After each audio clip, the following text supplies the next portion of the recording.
عربی زبان میں صرف زبر اور زیر کے فرق کی وجہ سے معنی کچھ کا کچھ ہو جاتا ہے، زمین و آسمان کا فرق ہو جاتا ہے۔ جیسے کھانے کے بعد کی یہ دعا ہے، الحمد للہ الذی اطعمنا وسقانا وجعلنا مسلمین۔ اس دعا کا ترجمہ یہ ہے کہ تمام تعریفیں اللہ رب العزت کے لیے ہے، جس نے ہمیں کھلایا پلایا اور مسلمان بنایا۔ اس میں دو لفظ ہیں، اطعمنا وجعلنا۔ اطعمنا میم کے زبر کے ساتھ، اس کا ترجمہ یہ ہے کہ اللہ نے ہمیں کھلایا، لیکن اگر زبر کی بجائے آپ میم پر جزم پڑھ دیں اطعمنا، تو اس کا ترجمہ ہو جائے گا کہ ہم نے کھلایا۔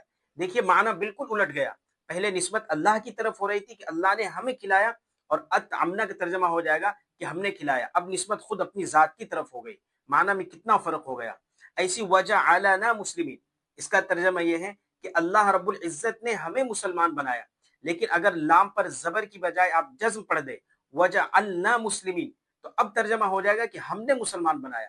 معنی کتنا بگڑ گیا، پہلے نسبت اللہ کی طرف ہو رہی تھی کہ اللہ نے ہمیں مسلمان بنایا، اور وجعلنا اگر آپ غلط پڑھ دیں گے تو ترجمہ ہو جائے گا کہ ہم نے خود مسلمان بنایا، اب نسبت اپنی ذات کی طرف ہو جائے گی۔